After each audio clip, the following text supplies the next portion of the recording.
সবাইকে বাংলাদেশ জাতীয়তাবাদী দল এবং ব্যক্তিগত পক্ষ এবং গণপ্রজাতন্ত্রী বাংলাদেশ সরকারের পক্ষ থেকে আপনাদেরকে আমি অনেক অনেক কৃতজ্ঞতা, ভালোবাসা এবং সালাম জানাচ্ছি। আসসালামু আলাইকুম। আমরা মনে করি যে 12ই ফেব্রুয়ারি নির্বাচনে এদেশের জনগণ তার গণতান্ত্রিক অধিকার ফিরে পেয়েছে। মানুষ দীর্ঘদিন একটি ভোটের জন্য, একটি গণতান্ত্রিক অধিকারের জন্য লড়াই সংগ্রাম করেছে। তারই ধারাবাহিকতায় আমাদের 12ই ফেব্রুয়ারি নির্বাচনে আমরা আমাদের গণতান্ত্রিক অধিকার ফিরে পেয়েছি। এই গণতন্ত্রকে উদ্ধার করার জন্য, এই দেশের জন্য শহীদ রাষ্ট্রপতি জিয়াউর রহমান যেমনিভাবে জীবন দিয়েছেন, যুদ্ধ করেছেন, দেশনেত্রী বেগম খালেদা জিয়াও সারাটা জীবন গণতন্ত্রের জন্য যুদ্ধ করেছেন। আর বর্তমান মাননীয় প্রধানমন্ত্রী তারেক রহমান দীর্ঘদিন নির্বাসনে থেকে তিনি এই গণতান্ত্রিক আন্দোলনকে ত্বরান্বিত করতে করতে একটি সময় জুলাই আগস্ট ছাত্র জনতার গণ অভ্যুত্থানের মাধ্যমে আমরা আমাদের এই নতুন গণতান্ত্রিক বাংলাদেশ পেয়েছি। এই কথাগুলি এই কারণে বললাম, 12ই ফেব্রুয়ারি নির্বাচন যেহেতু জনগণের ভোটে নির্বাচিত আমরা সরকার, সুতরাং এই সরকারের আমাদের দায়বদ্ধতা রয়েছে জনগণের প্রতি। কারণ জনগণ আমাদেরকে ভোট দিয়েছে, জনগণের ভোটে আমরা নির্বাচিত হয়েছি। জনগণ আমাদেরকে ভোট দিয়েছে শুধু এমপি ঘুরে বেড়ানোর জন্য না, জনগণ আমাদেরকে ভোট দিয়েছেন তাদের যেই দায়িত্ব, যে কাজগুলি তারা এই এলাকার মানুষের জন্য চান, এলাকার উন্নয়নের জন্য চান, এই এলাকার যে কাজগুলি করলে শান্তি শৃঙ্খলা রক্ষা হবে, যেই কাজগুলি করলে এলাকার মানুষের উন্নয়ন হবে, সেই স্বপ্নকে বাস্তবায়ন করতে পারবো পরিকল্পনা অনুযায়ী। সেই কারণে জনগণ আমাদের ভোট দিয়েছে। আমি সেটি মনে করি এবং সেই মনে করে দেখি আমি এই আজকের আমাকে নিজেকে শুধু জনপ্রতিনিধি মনে করি না, আমি মনে করি আমি আপনাদের একজন সেবক হিসাবে কাজ করতে চাই। আর এই কাজ করতে যে আমাদের সক্ষমতার কিন্তু সীমাবদ্ধতা রয়েছে, কিন্তু আমাদের যতটুকু সক্ষমতা রয়েছে সেই জায়গায় যাতে কোনো রকম গাফিলতি না থাকে সেই জায়গাটাকে আমি বাস্তবায়ন করার চেষ্টা করছি। যে আমার কাছে যা আছে সেইটুকু অংশ দিয়েই আমি লড়াই করব। বাকি জায়গাটা আমার যদি আমার সক্ষমতা সীমাবদ্ধতা রয়েছে সেই জায়গাটা আমি যদি কাজ করতে নাও পারি, কিন্তু আমার যতটুকু রয়েছে সেই জায়গায় যাতে কেউ কোনো জোর দখল করতে না পারে, কেউ যাতে দলের নাম ভাঙিয়ে জনগণের ক্ষতি করতে না পারে, কেউ যাতে আমাদের যে সম্পত্তিগুলি সরকারের রয়েছে সেগুলি ব্যক্তিগতভাবে কেউ যাতে ব্যবহার করে লাভবান না হয়ে জনগণের জন্য সেই সম্পত্তিগুলি যাতে ব্যবহৃত হয়, আমি সেই কাজগুলি করে চলেছি। এবং সেই কাজগুলি করে যাওয়ার জন্যই আপনারা আজকে যে দাবিটি জানিয়েছেন, এখানে একটি কমিটি সেন্টার, এই কমিটি সেন্টারের দাবিটি কিন্তু ঢাকাস্থ খিলগাঁও সরকারি নিউকনে আধুনিক সুবিধা সম্পন্ন বহুতল বিশিষ্ট একটি কমিটি সেন্টার স্থাপন, এই ডিওটি কিন্তু আমি 3রা জুন আমি সরকারের গৃহ গণপ্রতিমন্ত্রীর কাছে সংসদ চলাকালীন সময়ে তাকে দিয়েছি। তাকে দিয়ে স্বাক্ষর করিয়ে পরবর্তীতে গৃহ গণপ্রতিমন্ত্রীর চিফ ইঞ্জিনিয়ার কাছে এটা রয়েছে, এখানে উপবিভাগীয় প্রকৌশলী রয়েছেন, তাকে এই চিঠির একটি কপি আছে আপনাদের কাছে। আমার কথা হচ্ছে যে এটি বললেই এই কমিটি সেন্টার একদিন আমরা করে দিতে পারবো না, এটি একটি প্রক্রিয়ার অংশ। এটিকে আগে পরিত্যক্ত ঘোষণা করতে হবে।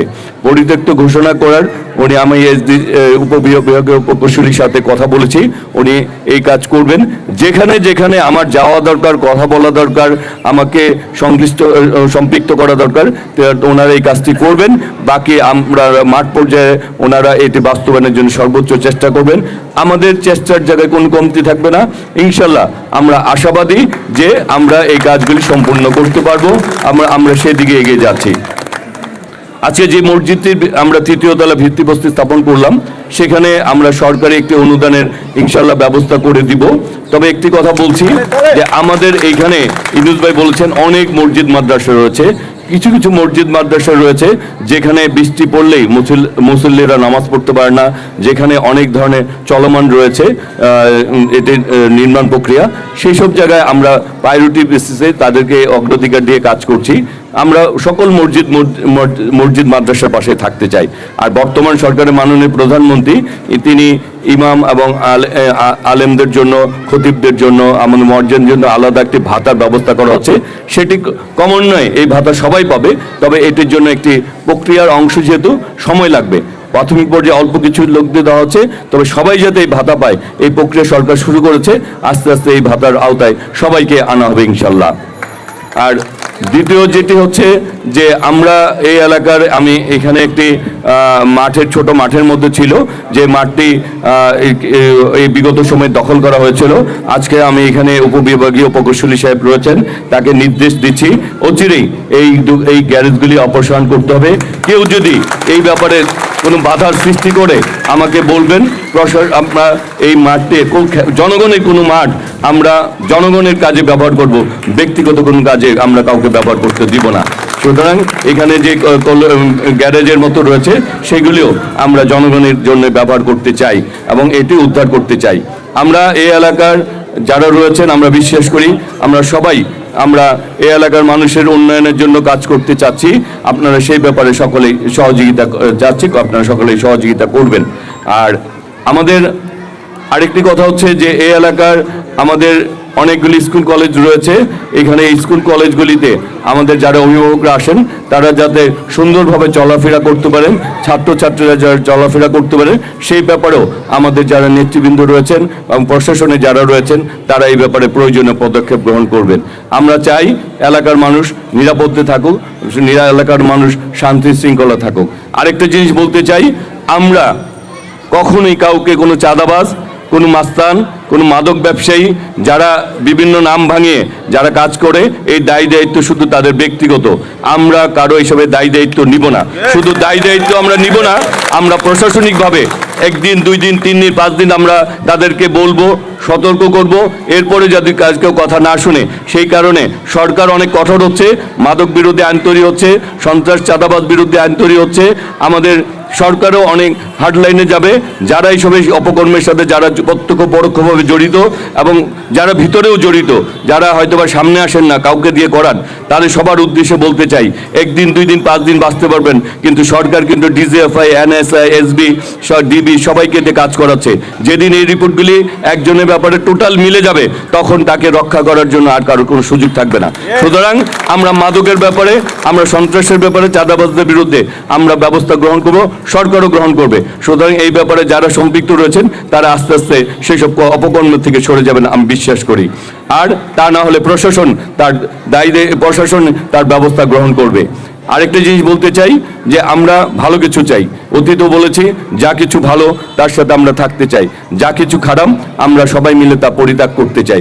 শুধু পরিত্যাগ না, আমরা সবাই মিলে তা প্রতিহত করতে চাই। সুতরাং আমরা আগামী দিনে এমন একটি সমাজ গড়ে তুলতে চাই, এমন একটি রাষ্ট্র গড়ে তুলতে চাই মাননীয় প্রধান তারেক রহমানের নেতৃত্বে, যে রাষ্ট্রের একজন ভোটার, একজন বাসিন্দা, একজন নাগরিক মনে করবে এই রাষ্ট্রের মালিক সে এবং সেও সমান অধিকার পাচ্ছে। সেই রাষ্ট্রে আমরা সবাইকে নিয়ে এগিয়ে যেতে চাই ঐক্যবদ্ধভাবে ইনশাল্লাহ। আর আমরা, আপনারা জানেন ইতিমধ্যে আমাদের বিভিন্ন ডেঙ্গুর প্রকোপ শুরু হয়েছে। সুতরাং এই এলাকায় যারা বসবাস করেন মা বোনদের বলবো আমাদের ময়লা আবর্জনাগুলি যাতে আমরা এবং বৃষ্টির পানি কোথাও যাতে জমে না থাকে আপনারা সেদিকে লক্ষ্য রাখবেন। এছাড়া ময়লার যদি কখনো মশার ওষুধ এইগুলি লোকাল যারা প্রশাসনে এদেরকে জানাবেন, তারপরেও যদি না হয় আপনাদের এই এলাকা যাই দায়িত্ব তাদেরকে জানাবেন। আমরা সেই ব্যবস্থাটি আমরা গ্রহণ করার মতো আমাদের ব্যক্তিগত আমরা সেইগুলি ব্যবস্থা করে রেখেছি। সেই জায়গায় আমরা যাতে মশার ওই প্রকোপ থেকে এই এলাকার মানুষকে রক্ষা করে যে আমরা সেই কাজগুলি করব। আর আজকে আর বক্তব্য বাড়াবো না, তবে একটি কথা শুধু বলি, সেটি হচ্ছে যে আমরা কাজ করতে চাচ্ছি, কাজ করে মানসিকতা নিয়ে এগিয়ে যাচ্ছি ঐক্যবদ্ধভাবে। সেখানে আমি মনে করি রাজনৈতিক নেতৃবৃন্দ, সামাজিক যারা সমাজে বিভিন্ন ভূমিকা রাখেন তারা, মসজিদ, মাদ্রাসা, সামাজিক সমাজ কল্যাণ কর্মকাণ্ডে যারা জড়িত, আমরা সবাইকে নিয়ে কাজ করতে চাই এবং